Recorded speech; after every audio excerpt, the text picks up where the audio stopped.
அனைவருக்கும் வணக்கங்க. இந்த வீடியோ மட்டும் ஸ்கிப் பண்ணாம ஃபுல்லா பாருங்க. இதெல்லாம் என்னன்னு பார்க்குறீங்களா? நேத்து போய் ஒரு 200 மரம் பக்கம் பர்ச்சேஸ் பண்ணிட்டு வந்தேங்க. இதெல்லாம் எதுக்குன்னு கேட்குறீங்களா? ஆமாங்க. கொஞ்சம் வந்து வீட்ல நடவு செய்யலானுங்க.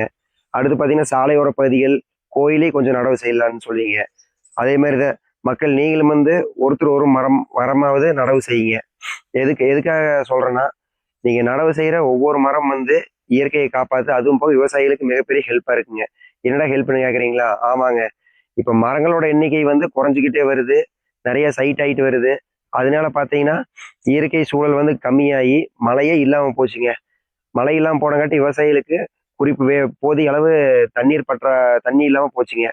இப்ப இப்ப இப்ப எப்படி தண்ணி உயரும்ன்னு கேட்கிறீங்களா? ஆமாங்க.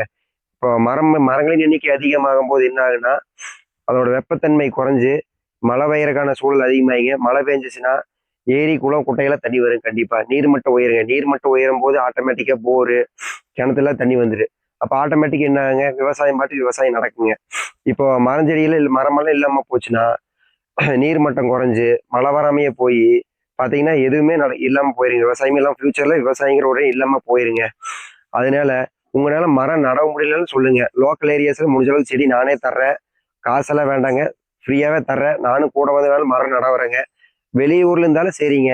நீங்க மரம் நடவ ஆசைப்பட்டீங்கன்னா, மறக்காம எனக்கு மெசேஜ் பண்ணுங்க. நானும் முடிஞ்ச அளவுக்கு ஹெல்ப் பண்றேங்க. முடிஞ்ச அளவுக்கு மரத்த ஒருத்தர் ஒரு மரமாவது நடவு செய்யுங்க. அதாங்க நான் கேட்டுக்கிற ஒரே விஷயங்க. நம்ம தோட்டத்துல நடவு செய்யும்போது உங்களுக்கு ஒவ்வொரு மரத்தோட பயன்கள், அதோட வீடியோலாம் உங்களுக்கு கன்டினியூவா அப்டேட் பண்றேங்க. நன்றி, வணக்கங்க.